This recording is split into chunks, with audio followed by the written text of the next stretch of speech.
Assalamualaikum warahmatullahi wabarakatuh. Good afternoon. My name is FIRDAUS. My name is SYADDAD. My name is HAJI. My name is HAZIQ. And my name is WAFIQAH. So today we're going to present about non-verbal communication. As you all know, there's a lot of non-verbal communication, but we're going to focus on gestures and paralinguistics. So what is gestures? So what is gestures in a non-verbal communication is the way of communicating with other people using bodily movements, actions, and etc. And these gestures may include the movement of hands, face, and other body parts.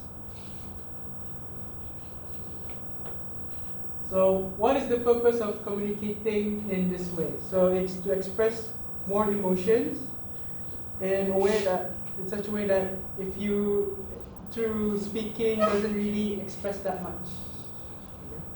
And then communicating with people that have speech disabilities, such as deaf, illiterate, and blind. Okay, not blind. Sorry. And then can be used to communicate with people from afar, such as your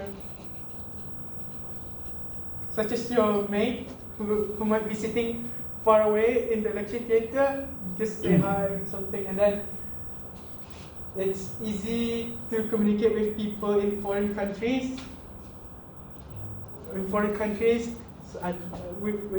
Who has a different that it has a different native language that you cannot speak. Okay.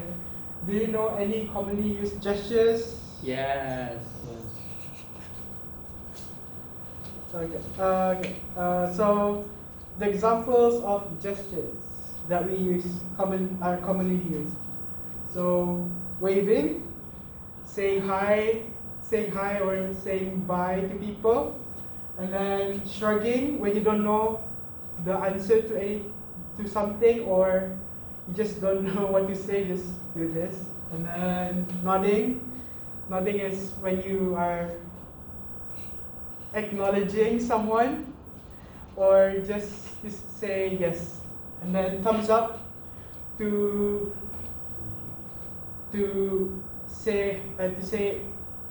know if the person is good or not, and say okay, I guess. And then hand movements such as like this, saying eating, and then many more. And then sign languages like this, bye, to say bye, and then pointing to point at the object to show which object you're meaning. You actually wanted for the other person to acknowledge. Okay, thank you. Okay, now I'm going to present about the advantages and disadvantages of gestures. Okay, the first one is it is easier to present. Second one is complements a verbal message by adding to its meaning. For example, by patting someone's back while apologizing. The third one is it can substitute the use of verbal communication, especially if blocked by noise or interruptions.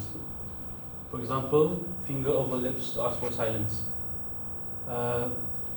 These gestures is also helpful for impaired persons, such as illiterate, deaf, and mute people.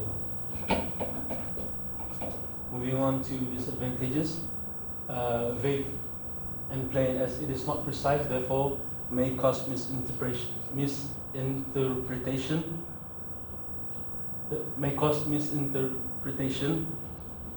Interruption may occur, causing some information to be missed, lack of formality, not suitable for long conversations, and not everyone prefers this way of communicating. Now, paralinguistics. What is paralinguistics communication? Paralinguistics are the aspects of spoken communication that does not involve words. This may add emphasis or shades of meaning to what people say, and it includes tone, loudness, pitch, and manner of speaking, and etc. It's considered non-verbal because it focuses mainly on the way people speak, and they uses voices, nuances to express feelings and thoughts and expression. It may be expressed consciously or unconsciously.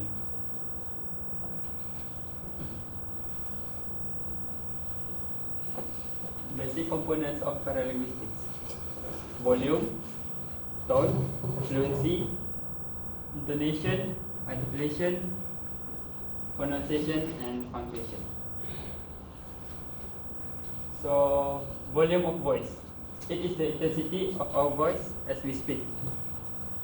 When we whisper, it conveys that you want to keep the message a secret. Whereas when we're speaking something loud, you want it to be heard by all. While speaking to an audience, if your volume is not loud enough, it suggests shyness or lack of confidence. While talking to someone loudly, it may be perceived as having a lack of good manners, and it susah ni nak cakap. Tone. The tone of your speech expresses the emotion. It can portray the attitude of the speaker. They can be sarcastic, aggressive, nervous, monotonous, disappointed, enthusiastic, persuasive. When someone has a lazy tone, it shows that they are uninterested in the conversation. When your voice sounds shaky, it implies nervousness or fear. Okay, so moving on to the next slide, it's about the fluency. So fluency is the speed of your speech. Appropriately, the speed of the speech should be such that the listener can follow through. If you speak very fast, the listener may not fully receive the message. Similarly, when you talk slowly, the listener may lose interest and may miss some parts of the message. Next is the intonation. Intonation is the rise and fall of the voice when speaking. With intonation, the listener will be able to know whether the speaker is asking a question or making a statement.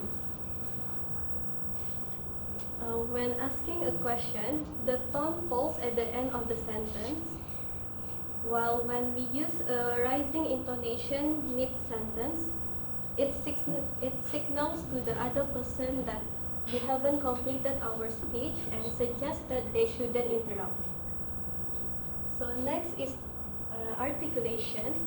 Articulation is the action of producing a sound or word clearly.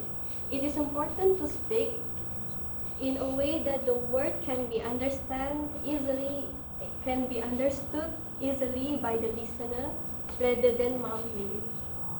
Okay, next I will pass to HAZIQ. So now I will talk about pronunciation. Pronunciation is how a word is produced, like say how we speak certain words. Improper pronunciation can lead to negative impressions, misunderstandings, and ineffective communication. Next is punctuation. Punctuation is the use of pauses while we speak. Good punctuation follows the rhythm of speech, telling the listener to pause at the right points and to organize the information received. So here are some commonly used paralanguage. Sarcasm, for example.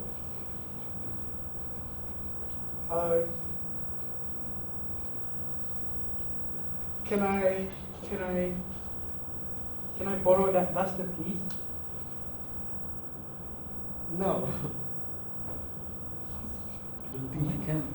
Yeah, I don't think you can. Okay. It's Another example is whispering, for example.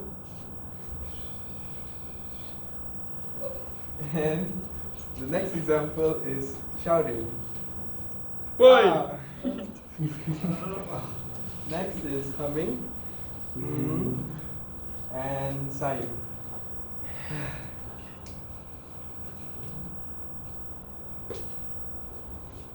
So, in conclusion, nonverbal communication is an important part of human interaction and everyday life.